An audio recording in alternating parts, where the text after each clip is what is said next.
if the US does withdraw support, then it couldn't be, it will take at least 6 months to develop a weapon that they can use, and they don't want it to be too late. The Russians are already at the gates of Kyiv.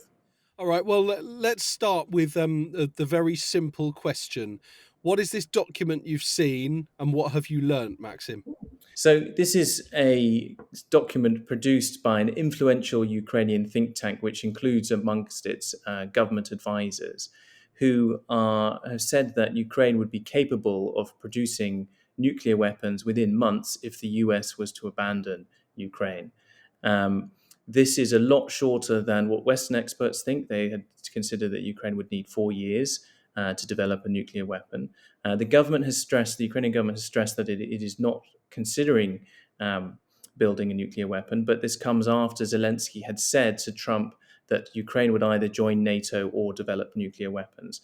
Now, Zelensky has since walked that back, but it's clear here in Kyiv that Ukrainians are really worried that with Trump in power, when he comes to power in January, the US will abandon Ukraine and it will be left to fend for itself, even with the rest of the West supporting it. That won't be enough to hold the Russians back from taking strategic cities like Pavlograd or even Dnipro, which is home to 1 million people. And that would force them to consider something as dramatic as rearming. Now, rearming with nuclear weapons. Now, Ukraine gave up 1,734 nuclear strategic warheads in 1994 in exchange for guarantees of protection from the US, the UK, and Russia. It has considerable nuclear expertise, and it has remaining nuclear reactors that still operate. And this would be the basis, the document says, for developing nuclear weapons. So they would use plutonium extracted from spent fuel rods to develop a kind of a basic rudimentary bomb based on plutonium, not enriched uranium. And this would allow them to create what is quite a small yield tactical nuclear weapon, but would be capable of destroying an entire Russian airbase. Yeah, I mean, I think that's quite important, isn't it? We all talk about nuclear weaponry. There is sort of, I have to confess, I only learnt this from reading your piece. There are effectively different types that yield different types of weapons or different powers of weapons. How nervous would Russia be if this report were to be correct and Ukraine were able to create this bomb in the number of months you're talking about? I think there are still a number of obstacles that the Ukrainians would have to jump through, and Russia would obviously be watching that extremely closely, and so will Ukraine's Western partners, I think. So Ukraine would still need to develop a doctrine for its use. You can't have nuclear weapons without saying under what circumstance you would use them. And Ukraine obviously it prefers to have support from Western partners. It doesn't want to lose support from Western partners. So it would have to be clear that it's going to lose all of that support and be in a position where it's an existential crisis. So there are still a lot of things to be done. Ukraine still needs to develop the launch capacity for delivering these nuclear weapons. So they are developing already missiles with a range of 1,000 kilometers, which would be capable of delivering it. But then you need to get the warhead that will fit inside that delivery vehicle. So, it's a big investment. It's a big undertaking if Ukraine decides to do it. But what these think tankers are saying is that Ukraine should be having this conversation now, because if the US does withdraw support, then it couldn't be, it will take at least 6 months to develop a weapon that they can use. And they don't want it to be too late. The Russians are already at the gates of Kyiv.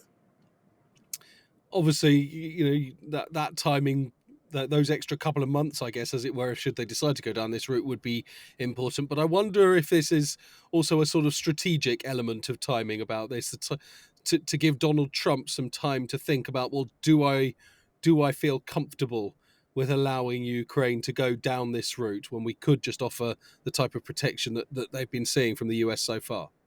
Right. I think that was part of the motivation of what Zelensky said to Trump. I think he also wanted to remind Trump that this isn't a decision that can be taken without Ukraine. Zelensky has an obligation to his country to protect them.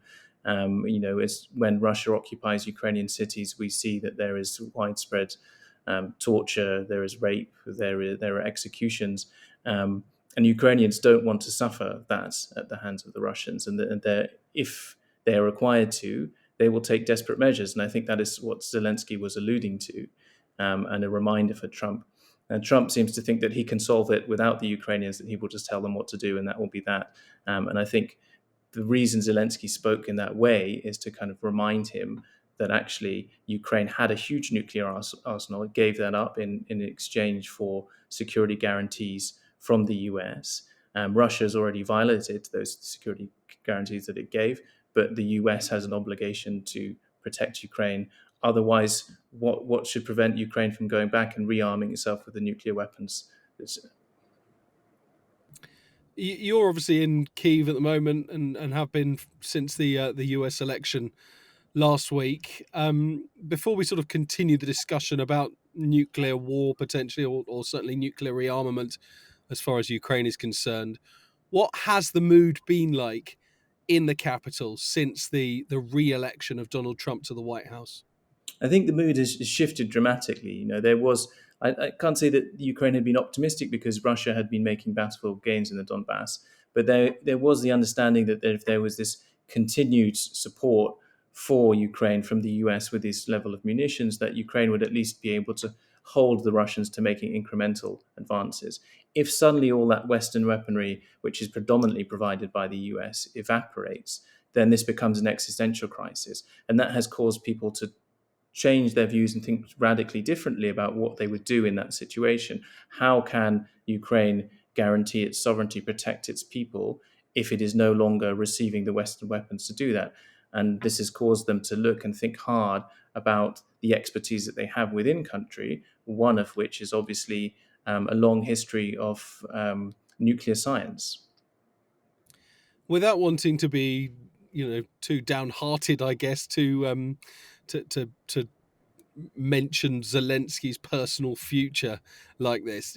Is this a case of a sort of a captain that will go down with his ship if Trump says we're withdrawing all support for Ukraine, unless you come to the table and agree to cede territory? Does Zelensky go, I am going down fighting, this is simply something I don't agree to? Or is there something in between, the two that he might look to sort of try and negotiate?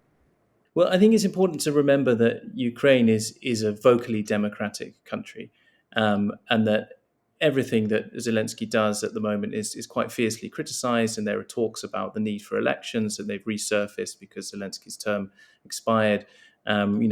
People are worried that Zelensky's leadership may also have become toxic in the relationship with the US, maybe fraying because of the consistent demands and the way that they're delivered. So I think there will be the Ukrainian people will have a say in the matter as well as Zelensky. There may be forces that say it's time to have elections. We need to change something inside the country, and it won't be left to Zelensky to make those decisions alone. Okay, let's come back to this sort of nuclear rearmament. You spoke to the author of the report, didn't you? And you mentioned that there's been this real differing idea of how long it might take Ukraine to build a nuclear weapon. So what did you get from the author? How convinced are you that what the report says is correct, as opposed to sort of what Western analysts think is correct? Mm. So there's also he was involved in the nuclear disarmament of Ukraine in the 90s, and he's had 30 years of experience in the sector. He's a well-renowned in Ukraine defense expert, and he has a great deal of useful contacts across the military-industrial complex in Ukraine. And he also has access to information, as his think tank is part of an advisory body to the presidential administration. So he has access to information that perhaps a lot of Western experts would not have access to. And part of the reason that there's a strong differing opinion, the thought that there will be 5 years to create nuclear weapons in Ukraine, is because the modern technology for using nuclear weapons is enriched uranium, which is it's easier to produce. Well, it's not easy to produce, but it's easier to control, and it's easier to have a controlled explosion using uranium. Now, what he's suggesting is that actually Ukraine could use spent reactor fuel. It would have a less predictable yield, but it would guarantee at least a couple of kilotons explosive yield. and that would be based on plutonium, which was the design of the kind of the Fat Boy bomb that was used over Nagasaki. The difficulty with that is that you need to implode the plutonium, and you need to needs to be a high wave of pressure, which simultaneously strikes a sphere of plutonium, creating a kind of constant pressure on the inside. And then that causes the nuclear reactor. And that's quite difficult to do, but he's confident that the explosive expertise exists in Ukraine because Ukraine has a kind of very strong metal mining sector where a lot of complex explosions are undertaken in order to mine ore. And so from the conversations he's had, he said, look, we could do that quickly. What would take a long time would be the process of negotiating with Western partners to make sure that we don't become a pariah state, to make sure that we have the doctrine in place and that we organize this efficiently. And no one is talking about uranium enrichment or the kind of program that Iran would have, because it requires very large facilities that would be targets for the Russian and would take a very long time to develop.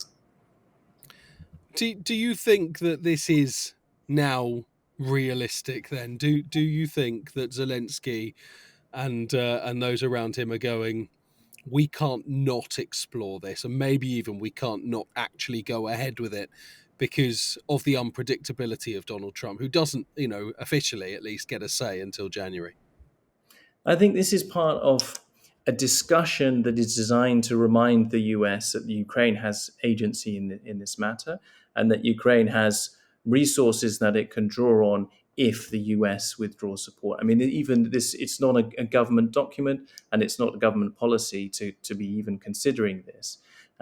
So it's really reflective of how the mood has changed in Ukraine, and that people are saying, we actually need to do something. We need to rely on ourselves. We can't rely on our Western partners. They've failed us a few times over the years, and the US is so unpredictable. We need to be exploring these avenues. And it's reflective of the kind of discussions that are now happening in Kyiv, which would have been unthinkable even a year ago. Is there absolutely no hope there that the rest of the West, minus the US, could even begin to support Ukraine if Donald Trump says, we're washing our hands of you? Well, I mean, the rest of the West is also facing difficulties, right? Look at what's happening in Germany now, and part of the reason the coalition there collapsed is because of disagreement over its financial support to Ukraine. But, even if all of the rest of the West combined were to give as much as they could to support munitions in Ukraine, it probably still wouldn't be enough to hold the Russians back in the long term. So the Ukrainians are looking for other solutions. And one of the things that the authors of this report think that might be something that they could explore is asking Britain and Poland to help them with a nuclear deterrent, because it simply won't be enough to conventional forces to compete with Russia. So what are the alternatives? Are Western states prepared to allow the whole of Ukraine, Kyiv, to be occupied by the Russians, with the horrendous consequences that would entail for the Ukrainian population? Are they willing to look at other avenues, explore other avenues in Ukraine, given that Ukraine already had a nuclear arsenal and gave it up? The time lag between sort of coming up with this report and presumably putting it into practice and making this happen, does that not just give Russia much more of an excuse to go, all right, we're not prepared to take this risk? I mean, I'm just wondering how the news impacts Vladimir Putin's thinking. Does it not give him, at least in his mind, much more legitimate license to use his own nuclear weapons before Ukraine manages to produce one of their own? Well, as I said, it's not a plan for producing nuclear weapons, and it's not government policy. It is a paper that's designed to clarify what is possible and what is not, because there's been some debate over it after Zelensky's comments about either we join NATO or nuclear weapons. Now, all of this, because it's still contingent on what the Western partners do. I think this is Ukraine saying to Western partners, we have this capability. There are other things that will happen if you withdraw support, and there are several stages that Ukraine would have to go through before it agreed to pursue that. But yes, one of the reasons for nuclear disarmament in the 90s was that they were worried that Russia would invade Ukraine and try and capture those nuclear facilities if Ukraine didn't give up its nuclear weapons, or use a nuclear weapon against Ukraine in order to make them give them up. I think, Putin is still unlikely to be the first person to use nuclear weapons. I mean, maybe, if the Zelensky government was to turn around and say, okay, the Western partners have deserted us, we are going to start developing a nuclear program, which it probably wouldn't say overtly, I would have thought, if they decided to do it. Yes, it might give Putin some arguments to say, okay, well, now nuclear weapons are legitimate. But I think the Ukrainians are saying this is a case of last resort. And if Putin is going to use nuclear weapons first, I think we'd still expect a response from Western countries that would be quite strong. Just finally, Maxim, much more generally, we've had so much focus on the world in 10 recently on the US election and what might happen. Perhaps there's been a little less coverage of what actually has happened in Ukraine over the last, say, fortnight. Can you just bring us up to date with where we are in your mind currently with the whole conflict? Well, this is part of the debate about what can Ukraine do, because Ukraine is losing. There is a realization now that Ukraine is losing this war. The Russians are advancing in Donbass. They're advancing very close to Pokrovsk, and that would potentially threaten another region that hasn't been claimed by Putin so far, Dnipropetrovsk region. And there are reports that Russia is preparing a big push in the Zaporizhia region, which Putin has claimed as Russian. Now, obviously, Ukraine's resources are dwindling. There's a lot of frustration amongst Ukrainians that when they had the manpower to employ Western weapons effectively, they weren't given. And even if Western weapons were to, arrive tomorrow, the manpower they have is exhausted and may be unable to use it so effectively. So there is a kind of dawning realization that this war is not going well for Ukraine. And that mood is permeating all of the kind of discussions here. And it will affect, I think, policymaking in the months to come.